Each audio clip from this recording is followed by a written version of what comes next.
जी आप किसी pre primary school मतलब जो स्कूल सिर्फ 6 साल तक के बच्चों को पढ़ाते हैं, वहां आपको DEC 4 के प्रोजेक्ट को कंप्लीट करने के लिए ट्रेनिंग करनी होगी। 30 दिन की ट्रेनिंग है। ये नहीं कह रही हूं मैं कि 1 महीने की ट्रेनिंग, क्योंकि 1 महीने में 30 दिन तो होते हैं, लेकिन पूरे 30 दिन स्कूल नहीं लगता। 3 जिसको हम बोलते हैं चरण 1, चरण 2, चरण 3, है ना। चरण 1 5 दिन का होता है, सिर्फ ऑब्जर्वेशन करना होता है। लेकिन चरण 2 जिसे फेज 2 बोलेंगे, और चरण 3 जिसे हम फेज 3 बोलेंगे, यहाँ पे आपके फेज 2 20 डेज का होता है और फेज 3 5 डेज का। तो यहाँ आपको ढेर सारी एक्टिविटीज करनी होती है। तो अब कैसे कैसे एक्टिविटीज आप प्लान करेंगे, मैं छोटी छोटी कुछ एक्टिविटीज बता दे रही हूँ, जो आप जब प्री प्राइमरी स्कूल में जाएंगे, क्या करने के लिए, ट्रेनिंग करने के लिए, आपका प्रोजेक्ट कंप्लीट करने के लिए, तो आप ये एक्टिविटीज करवाएंगी। और फाइन मोटर एक्टिविटीज क्या होती है, इसमें बच्चे अपने हाथ, छोटे छोटे फाइन मोटर्स मतलब अपनी उंगलियों का प्रयोग करेंगे। ऐसी एक्टिविटीज के नाम भी मैं बता के 5-5 मिनट की वीडियोस बनाइए। ऐसे वीडियोस बनाइए जहां आप विजिबल हो और बच्चे विजिबल हो, और जो एक्टिविटीज आप करा रहे हैं 5 मिनट की मिनिमम होना ही चाहिए वीडियो आपकी। वो आप अपने यूट्यूब चैनल, अलग से नाम को बोलते हैं, है ना, 1A 1B 2 3 4 5 6 7 8, ये आपको लगेंगे। इनको ध्यान से प्रिंट निकाल के पढ़िए, क्या क्या बहुत ईजी, आराम से आप पढ़ के उनको फिल करके स्कूल से फिल करा। हेलो फ्रेंड्स, मेरा नाम है रश्मि और स्वागत है आपका मेरे इस चैनल पर। इसका नाम है टीचिंग लर्निंग, जहां हम बात करते हैं टीचिंग से रिलेटेड चीज़ों के बारे में और आप लर्न करते हैं बहुत कुछ। तो जैसा कि आप सभी जानते हैं कि मैं अपने इस चैनल पर स्पेशली बात करती हूँ टीचिंग से रिलेटेड चीज़ों के बारे में। स्पेशली हम बात करते हैं इग्नू से होने वाले अलग अलग कोर्सेज के बारे में, जिसमें हम DEC की बात करते हैं, जो है एक डिप्लोमा कोर्स, जो है diploma in early childhood care and education. एक ECC कोर्स है, हम कह सकते हैं NTT कोर्स है, या हम कह सकते हैं कि प्री प्राइमरी टीचर के लिए एक एलिजिबिलिटी वाला कोर्स है जो 1 साल का है, जो इग्नू कराता है। ठीक है स्टूडेंट्स, इतना आप समझ गए होंगे। ठीक, अभी आज हम स्पेशली बात करेंगे उन स्टूडेंट्स के लिए जिन्होंने 2024 में एडमिशन्स लिया है, जनवरी सेशन में और जुलाई के सेशन में। जिन्होंने एडमिशन नहीं लिया है जुलाई के सेशन में, डेट एक्सटेंड हो गई, आप चाहें तो एडमिशन्स अभी भी ले सकते हैं। कुछ कोर्सेज के लिए जो है डेट एक्सटेंड हुई है, कुछ कोर्सेज के लिए नहीं हुई है, लेकिन DEC के लिए हुई है। तो सितंबर 10 तक शायद 2024 तक डेट एक्सटेंड हो गई है। तो अलग अलग कोर्सेज में इग्नू में जो देख लीजिएगा एक बार कौन कौन से कोर्सेज के लिए डेट एक्सटेंड हुई है, तो आप जाके एडमिशन्स ले सकते हैं। ठीक है, अब हम स्पेशली बात करेंगे आज कि जो DEC के स्टूडेंट्स हैं जिन्होंने जनवरी में एडमिशन लिया है, जिन्होंने जुलाई सेशन में एडमिशन लिया है, उनके हमने असाइनमेंट्स पूरे कंप्लीट करा दिए हैं, बता के कि कैसे करना है भाई। आपके बुकलेट्स में कहाँ कहाँ क्या क्या दिया, आपके किस ब्लॉक में क्या दिया है। DEC 1 Hindi medium English medium, DEC 2 Hindi medium English medium और DEC 3 Hindi medium English medium. सब मैंने प्रोजेक्ट की भी आपको अलग से बहुत सारी इन्फॉर्मेशन दी है, 2 वीडियोज बनाई हूँ। अगर आपने नहीं देखी है तो प्लीज जाके देखिए, ताकि आपको DEC 4 प्रोजेक्ट की सारी इन्फॉर्मेशन मिल जाए। एप्लीकेशन कैसे लिखना है, आपको परमिशन कैसे लेना है, वो सब मैंने बताई हूँ। आज फिर से थोड़ा थोड़ा बता देती हूँ। एक एप्लीकेशन लिख लीजिए आप किसी प्री प्राइमरी स्कूल मतलब जो स्कूल सिर्फ 6 साल तक के बच्चों को पढ़ाते हैं, वहां आपको DEC 4 के प्रोजेक्ट को कंप्लीट करने के लिए ट्रेनिंग करनी होगी। 30 दिन की ट्रेनिंग है। ये नहीं कह रही हूं मैं कि 1 महीने की ट्रेनिंग, क्योंकि 1 महीने में 30 दिन तो होते हैं, लेकिन पूरे 30 दिन स्कूल नहीं लगता। हॉलीडेज आते हैं, संडे आता है, कभी कभी प्री प्राइमरी स्कूल में सैटरडे संडे स्कूल नहीं लगते हैं। तो आपकी जो पूरी जो ये प्रोजेक्ट की जर्नी है DEC 4 की, वो लगभग आपकी 1 से 2 महीने लग सकते हैं आपको कंप्लीट करने में। तो आप ये मान के चलिए कि आपको 2 महीने लगने हैं, आपके 30 दिन की पूरे आपको ट्रेनिंग कंप्लीट करनी है। डे जो है आपको 30 होना चाहिए, ठीक है, 30 होना चाहिए। तो वो स्टूडेंट्स जिनको असाइनमेंट्स मिल गए हैं या रेडीमेड चाहिए है PDF के फॉर्म में, वो हमसे ले सकते हैं और अपने हैंड राइटिंग से लिखना है, किसी से मत लिखवाइएगा प्लीज। प्रोजेक्ट भी हमारे पास अवेलेबल है, हिंदी मीडियम इंग्लिश मीडियम में पूरा प्रॉपर प्रोजेक्ट अवेलेबल है। चाहे तो आप हमारे गिवन कॉन्टेक्ट नंबर पे कॉन्टेक्ट करके आप परचेज कर सकते हैं। बहुत ही कम से कम चार्जेस में हम आपको अवेलेबल करा देते हैं। सिर्फ आपको देख के करना है, वो आपको ये हेल्प हो जाएगी कि आपके पास एक बेस तैयार रहेगा, आपका पूरा फाइल तैयार रहेगी। अब आपको बस एक्टिविटीज करना है स्कूल में जाके, कैसे करना है सब बताई हूँ। लेकिन आज मैं आपको बताने वाली हूँ कि कौन कौन सी एक्टिविटी आप किसी प्री प्राइमरी स्कूल में जाके प्लान कर सकते हैं। तो कौन कौन सी एक्टिविटीज होंगी, मैंने पहले ही आपको बताया कि जो हमारा DEC 4 का प्रोजेक्ट है, वो जो है वो 3 फेजेस में कंप्लीट होता है। फेज 1, फेज 2, फेज 3, जिसको हम बोलते हैं चरण 1, चरण 2, चरण 3, है ना। चरण 1 5 दिन का होता है, सिर्फ ऑब्जर्वेशन करना होता है। लेकिन चरण 2 जिसे फेज 2 बोलेंगे और चरण 3 जिसे हम फेज 3 बोलेंगे, यहाँ पे आपके फेज 2 20 डेज का होता है और फेज 3 5 डेज का। तो यहाँ आपको ढेर सारी एक्टिविटीज करनी होती। तो अब कैसे कैसे एक्टिविटीज आप प्लान करेंगे, मैं छोटी छोटी कुछ एक्टिविटीज बता दे रही हूँ जो आप जब प्री प्राइमरी स्कूल में जाएंगे क्या करने के लिए, ट्रेनिंग करने के लिए, आपका प्रोजेक्ट कंप्लीट करने के लिए, तो आप ये एक्टिविटीज करवाएंगी। ठीक है, चलिए देखते हैं। इसके पहले कि मैं आपको बताऊं कि हम क्या क्या एक्टिविटीज कर सकते हैं, आपसे रिक्वेस्ट है कि अगर आप मेरे चैनल पर नए हैं, सबसे पहले सब्सक्राइब करिए और शेयर करिए अपने दोस्तों को, ताकि उनको हेल्प हो भाई अलग अलग कोर्सेज करने के लिए। जितने भी टीचिंग से रिलेटेड आपको कोर्सेज करना है आप हमसे कांटेक्ट कर सकते हैं और हमारे चैनल को सब्सक्राइब करके अपने अलग अलग टीचिंग की जर्नी को कंप्लीट कर सकते हैं। तो चलिए आगे बढ़ते हैं। तो फेज जो 2 है आपका, जो 20 दिन का प्लान है, उस 20 दिन में फर्स्ट 10 डेज में आपको 10 ही एक्टिविटी करना है, सेकंड 10 डेज में आपको 2 एक्टिविटीज करना है। तो ऐसे आपके 30 एक्टिविटी कंप्लीट हो जाएंगी। तो क्या क्या प्लान करेंगे भाई, आप क्या होना चाहिए आपकी एक्टिविटीज, है ना, क्योंकि प्री प्राइमरी लेवल के बच्चे। तो आप क्या एक्टिविटी प्लान करेंगे, बच्चों के ग्रॉस मोटर स्किल्स पे बेस्ड एक्टिविटीज और फाइन मोटर स्किल्स पे बेस्ड एक्टिविटीज। तो बोले मैडम क्या होती है भाई एक्टिविटी, देखिए ग्रॉस मोटर स्किल्स पे बेस्ड एक्टिविटी मतलब आपने बच्चों को दौड़ने वाली एक्टिविटी करा दिए, जंपिंग वाली करा दिए, एक पैर पे लंगड़ी वाली एक्टिविटी करा दिए, छूने वाली एक्टिविटी करा दिए, सर्कल के अंदर, सर्कल के बाहर, बॉक्स के अंदर, बॉक्स के बाहर, ऐसी एक्टिविटी। ठीक, मैं आपको बेसिक फ्रेम बता दे रही हूँ किस टाइप की एक्टिविटीज आप प्लान कर सकते हैं। ठीक, इसके बाद आप क्या करा सकते हैं इस टाइप की एक्टिविटीज में, उठना बैठना, स्टैंड अप, सिट डाउन, इस टाइप की एक्टिविटीज करा सकते हैं आप, है ना। ऐसे आप गोल गोल घूमने वाली कुछ एक्टिविटीज करा सकते हैं। ऐसी एक्टिविटी जिसमें बच्चे अपने शरीर के बड़े बड़े अंगों का प्रयोग करें, पैर का, हाथ का, गर्दन का, ये सब चीजों का है। तो ये होती है ग्रॉस मोटर एक्टिविटीज, है ना। और फाइन मोटर एक्टिविटीज क्या होती है, इसमें बच्चे अपने हाथ, छोटे छोटे फाइन मोटर्स मतलब अपनी उंगलियों का प्रयोग करेंगे। ऐसी एक्टिविटीज के नाम भी मैं बताती हूँ आपको। फाइन मोटर एक्टिविटीज में क्या होंगी कि ड्राइंग करना सिखा दिया आपने, पेंसिल पकड़ना सिखा दिए, कुछ लिखना सिखा दिए, पेंसिल से ड्राइंग करना, कलर से ड्राइंग करना, आपने मोती पिरोना सिखा दिए बच्चों को, आपने क्ले वर्क सिखा दिए बच्चों को, आपने शॉर्टिंग करना सिखा दिए बच्चों को, है ना, ये हो सकती है। या फिर आपने सुई पिरोना सिखा, सुई नहीं धागा पिरोना सिखा दिए, ये सारी एक्टिविटीज हो सकती है। ठीक है, ये फाइन मोटर स्किल्स वाली एक्टिविटी। अब और क्या हो सकती है भाई, और एक्टिविटी हो सकती है कि आप क्या प्लान करें कि बच्चों के जो सेंस ऑर्गन्स होते हैं ना, eyes, nose, skin, mouth, lips जिसे हम कह सकते हैं, ईयर, इस पे बेस्ड एक्टिविटी करा दी है। जैसे कि किस चीज का साउंड निकाले आपने, बच्चे आइडेंटिफाई करा, अच्छा किसका साउंड है, अच्छा ये तो चम्मच का साउंड है, अच्छा ये तो प्लेट का आवाज निकल रही, अच्छा डॉग की आवाज निकल रही है, अच्छा कैट की आवाज निकल रही, इस टाइप की एक्टिविटीज करा सकते हैं। ठीक, इसमें आप सिंगिंग, डांसिंग भी करा सकते हैं। डांसिंग आपकी ग्रॉस मोटर एक्टिविटीज में भी आ सकती है। ठीक है, एक्सरसाइज करा दिए आपने, ठीक है, गेम्स करा दिए, तो गेम्स में हम अलग से जाएंगे, अभी मैं आपको ये बता देती हूँ पहले। फिर आंखों से रिलेटेड आपने पिक्चर्स दिखा दिए बच्चों को, अच्छा बताइए अभी किस चीज की पिक्चर है, बच्चे बताएंगे, अच्छा चलो इसके एक्शन करके बताओ। सपोज आपने डॉग का पिक्चर दिखा दिया, अच्छा डॉग कैसे एक्शन करता है, भौ भौ करता है, ये सिखा दिए। अच्छा अब कैट दिखा दिए, अपने लॉयन दिखा दिए, टाइगर दिखा दिए, एलिफेंट दिखा दिए, ये खाने की चीज दिखा दी, अच्छा देखिए ये क्या है, बच्चों ने देखा लेमन है, अच्छा कैसा लगता है, खट्टा खट्टा लगता है।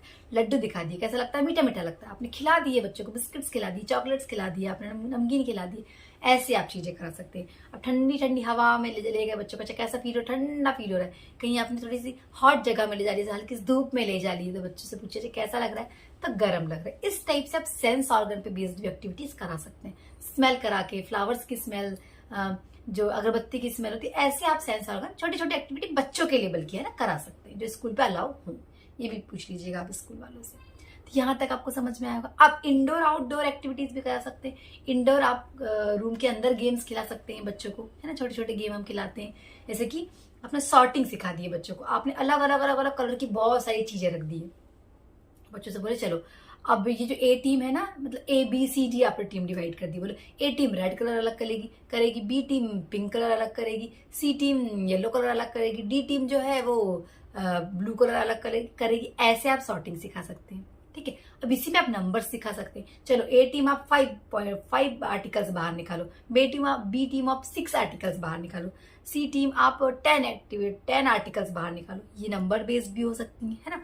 इसके बाद हम क्या प्लान कर सकते हैं, इसके बाद आप शेप्स वाली एक्टिविटी करा सकते हैं। आप क्या करिए, अलग अलग शेप्स की चीजों को मिक्स कर दीजिए। बोलो बच्चों को चलो सर्कल अलग करो, चलो ट्रायंगल अलग करो, चलो हेक्सागोनल अलग करो, चलो स्क्वायर अलग करो, ऐसे भी है ना, ओवल अलग करो। ये आप चाहें तो मेरी चैनल पे प्लेलिस्ट बनी हुई है, मैंने बहुत सारी एक्टिविटीज कराई है, वो आप करवा सकते हैं देख देख के भी, है ना। ये एक्टिविटीज कराई है हमने, बच्चों को काउंटिंग करना सिखा। चलो बच्चों सब अपने अपने आंख बंद करो और कुछ कुछ चीजें से इकट्ठा करना है अपने हाथ में, सबने इकट्ठा कर ली। अब सबको बोला ऐसा खोल के रखो, सपोज आपने बहुत सारे रबर्स है ना, ऐसा अब बेटा काउंट करो आपके हाथ में कितनी है, तो बच्चे अच्छा 1 2 3, तो काउंटिंग पे बेस्ड हो गई है ना। ऐसी चीजें आप करा सकते हैं। और हम क्या करा सकते हैं, ये इंडोर हो गई है ना। आउटडोर में हम क्या करा सकते हैं, बच्चों को छीने वाला खिला दीजिए, बॉल को किक करना, फुटबॉल सिखा दीजिए, कैच करना सिखा दीजिए, या कैच करने वाली एक्टिविटीज करा दीजिए। ऐसी इतनी सारी एक्टिविटीज है ना, ये हो गया ठीक। अब हम लैंग्वेज पे कैसे करा सकते हैं, लैंग्वेज बेस्ड पे कैसे करा सकते हैं कि बच्चों को आपने राइम सिखा दिए, बच्चों को आपने पोएम सुना दिए, बच्चों को आपने स्टोरी सुना दी। बच्चों से बोलिए कि अब आप भी सुनाइए, आप उनके साथ भी प्रैक्टिस करिए। ये हो सकती है लैंग्वेज बेस्ड है ना एक्टिविटीज। अब आपको क्या करना है, सोशली चीजों को कैसे कराना है, तो आप स्कूल के आसपास की चीजों को उनको इंट्रोड्यूस कराइए। वो एक एक्टिविटी करा दीजिए कि आसपास प्लांट्स हैं, देखिए खेलने की चीजें हैं आजू बाजू, हमारे स्कूल में क्या क्या चीजें, स्कूल की विजिट करा दीजिए। तो ये एक एक्टिविटी हो सकती है। इस टाइप से आप क्या कर सकते हैं, अलग अलग पोस्टर्स छोटे छोटे बना के ला सकते हैं। अच्छा, जिसके हाथ अब सब बच्चे आंख बंद करेंगे या फिर एक एक बच्चा करके आएगा और एक एक स्टिकर उठाएगा, स्टिकर में जो भी निकलेगा उसकी एक्शन करना है। सपोज एक ए नाम का बच्चा आया, उसने स्टिकर उठाया, उसमें लिखा हुआ है, बना हुआ है एलिफेंट, उसने खोल के देखा अच्छा एलिफेंट, तो एलिफेंट की एक्टिंग करो। तो अच्छा बच्चे ऐसा ऐसा करके एक्टिविटी करते हैं ना, ऐसा अच्छा ऐसा ऐसा करके भी एक्टिविटी करते हैं कि अच्छे लंबे लंबे बड़े बड़े कान होते हैं, लंबी लंबी सूंड होती है बच्चों की, ऐसे ठीक। अब और क्या एक्टिविटी कर सकते हैं बच्चे, जैसे कि अब नेक्स्ट बच्चा है उसने मंकी उठाया, मंकी की जैसे जंपिंग करना, आवाज निकालना, ये सारी एक्टिविटीज आप प्लान कर सकते हैं, है ना। पपेट वाला करवा सकते हैं, आप अपने घर से कुछ पपेट बना के ला लीजिए, उस पर बेस्ड एक्टिविटी करा दीजिए। ऐसी एक्टिविटीज करा सकते हैं। और हम क्या करा सकते हैं, डांसिंग करा दीजिए बच्चों को, ठीक है। और क्या, आउटडोर गेम में आपके स्कूल में जो भी उस कैंपस में अवेलेबल हो, स्लाइडिंग हो, है ना, सीसॉ हो, ऐसा कुछ भी जो भी और भी, जैसे कि अगर रेत वाला गेम स्पेशली प्ले स्कूल में होता है, वहां ले जा लीजिए बच्चों को, रेत पे ड्रॉ करना सिखा दीजिए, क्ले ले आइए, स्कूल्स में क्ले होते हैं, क्ले वर्क सिखा दीजिए बच्चों को, है ना। आप क्या करिए, स्टोन्स ले आइए अलग अलग कलर्स के, स्टोन से ड्रॉ करना सिखा दीजिए। आप लीफ पे ड्रॉ करना सिखा सकते हैं, लीफ पे कलर करना सिखा सकते हैं बच्चों को, अलग अलग शेप्स में कलर। ये इतनी सारी एक्टिविटीज है ना, ऐसी एक्टिविटीज को आप प्लान कर सकते हैं। ऐसे हम बॉडी पार्ट बेस्ड भी एक्टिविटी करा सकते हैं, जैसे कि आपने बॉडी पार्ट का पूरा पोस्टर लेके चले गए, अब एक एक बॉडी पार्ट को इंट्रोड्यूस करा के आप क्या करिए, बॉडी पार्ट के फंक्शंस भी बता दीजिए, और एक राइम्स भी सुना सकते हैं आप, head shoulder knees and toes, और भी बहुत सारी ऐसी एक्टिविटीज है। स्टोरीज बच्चों से बोलिए सुनाने के लिए। ऐसे आप ढेर सारी प्ले ग्रुप की एक्टिविटीज करा सकते हैं। ये मैंने इतने सारे एग्जांपल्स दे दी आपको कि आप इसी पे थोड़ा बहुत फेर बदल करके 45 एक्टिविटीज करा सकते हैं, है ना। तो अब आपको 30 एक्टिविटीज है फेज 2 की, वो समझ में आया। अब फेज 3 में जो आपको 15 एक्टिविटी करना है, हर दिन में 3-3 एक्टिविटी जो करना है, हर दिन में थीम वाइज करना है, अलग अलग भी कर सकते हैं पर थीम वाइज लेके चलिए। आज आपको ना सिर्फ क्या करना है कि एनिमल्स को लेके ये पूरी एक्टिविटी करना है, तो एनिमल्स को लेके स्टोरी सुना दीजिए, एनिमल्स को लेके आप राइम सुना दीजिए, एनिमल्स को लेके आप ड्राइंग करा दीजिए, ये हो सकती है। फिर आपने दूसरे दिन बॉडी पार्ट के ऊपर करा दीजिए, बॉडी पार्ट के ऊपर लेके आपने क्या कर दिए, पोएम सुना दिए, बॉडी पार्ट्स के नाम सुना दीजिए, बॉडी पार्ट्स के फंक्शन पे बेस्ड एक्टिविटी करा दीजिए, ऐसा करा सकते हैं। फिर आप कलर्ड पे बेस्ड कलर, अलग अलग कलर पे बेस्ड एक्टिविटी करा सकते हैं, उस पर 3-4 एक्टिविटी प्लान करी, कलर करवा दीजिए बच्चों को, कलर आइडेंटिफिकेशन सिखा दीजिए बच्चों को, है ना। कलर्ड क्ले से वर्क करना सिखा दीजिए, ऐसा कर सकते हैं। नंबर्ड बेस्ड करा दीजिए कोई एक्टिविटी, जैसे उसमें हम क्या करेंगे कि बच्चों को अलग अलग नंबर्स दे दीजिए और बोलिए, जैसे आप स्कूल में अवेलेबल होते हैं, अलग अलग नंबर्स इकट्ठे कर दीजिए, बच्चों को बोलिए अब जिस बच्चे के हाथ में जो नंबर आएगा उसको बच्चों को काउंट करना है, उतने तक काउंट करना है, या उतने बच्चों को इकट्ठे करना है, या उतने बच्चों को स्टैंड अप करना है, या उतने बच्चों को ग्रुप बनाना है। ऐसे अपनी लॉजिक लगा के आप ऐसी अलग अलग एक्टिविटीज खुद भी प्लान कर सकते हैं, ठीक है। इस प्रकार से आपकी पूरी 45 एक्टिविटीज कंप्लीट हो जाएंगी। सबके 5-5 मिनट की वीडियोस बनाइए, ऐसे वीडियोस बनाइए जहां आप विजिबल हो और बच्चे विजिबल हो, और जो एक्टिविटीज आप करा रहे हैं 5 मिनट की मिनिमम होना ही चाहिए वीडियो आपकी। वो आप अपना यूट्यूब चैनल अलग से आपका नाम होना चाहिए यूट्यूब चैनल का, वो बना लीजिए, और हर दिन है ना कुछ कुछ आपके जो वीडियोज है वो डालते चलिए, ताकि उसकी आपकी पूरी वो तैयार हो जाए, लिंक क्रिएट हो जाए, और फिर लिंक का एक पेज भी तैयार कर लीजिए जो आप अपने DC प्रोजेक्ट के साथ लगाएंगे।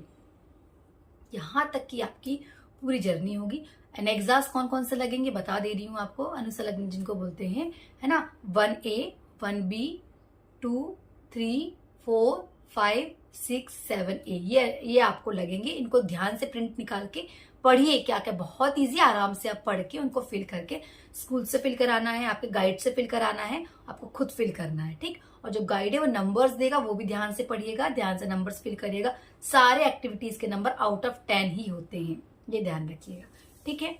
उसके बाद आपको क्या करना है कि आप जिसको गाइड बनाएंगे, गाइड कौन होना चाहिए, वो जिसने प्री प्राइमरी कोर्स खुद किया हो या डीएलएड किया हो, वो गाइड होना चाहिए आपका। वो आपको गाइड करेगा और उसके जहां गाइड वाला पेज है वहां उसके सिग्नेचर्स होंगे। जहां स्कूल के प्रिंसिपल के सिग्नेचर लिखे वहां उसके सिग्नेचर और प्रिंसिपल के साइन होंगे। दूसरी बात, आपके गाइड का सर्टिफिकेट की एक फोटोकॉपी भी आपको अपने अनुसंलग्न के साथ या अपने एनेक्सर के साथ लगाना है, ठीक। इस प्रकार से आप क्या करेंगे, अपनी एक्टिविटीज की या DEC4 की फाइल को कंप्लीट करके दिल्ली मैदान गढ़ी वाले एड्रेस पे स्पीड पोस्ट कर देंगे, ठीक है स्टूडेंट्स। तो आई होप आपको एक्टिविटीज समझ में, एक्टिविटीज को लेकर बिल्कुल परेशान नहीं होना। और स्कूल्स आप कोई भी प्री प्राइमरी स्कूल, वो गवर्नमेंट भी हो सकता है, वो प्राइवेट भी हो सकता है, बस ध्यान इस बात का रखना है कि वहां के प्रिंसिपल के पास सील साइन करने की अथॉरिटी हो, है ना। कुछ आंगनवाड़ीज भी हैं, आंगनवाड़ी का मैं इतना श्योरली नहीं बोल सकती क्योंकि आंगनवाड़ी वाली मैडम लोगों के पास अथॉरिटी नहीं होती सील साइन की। अगर है ऐसा तो आप वहां से भी कर सकते हैं। ऐसे जो एक्टिविटीज मैंने बताई, इस टाइप से पूरी एक्टिविटीज आपको करना है।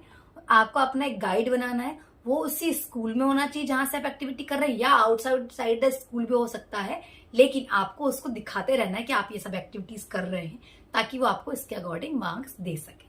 तो स्टूडेंट्स, आई होप आपको पूरा समझ में आया होगा DEC4 प्रोजेक्ट।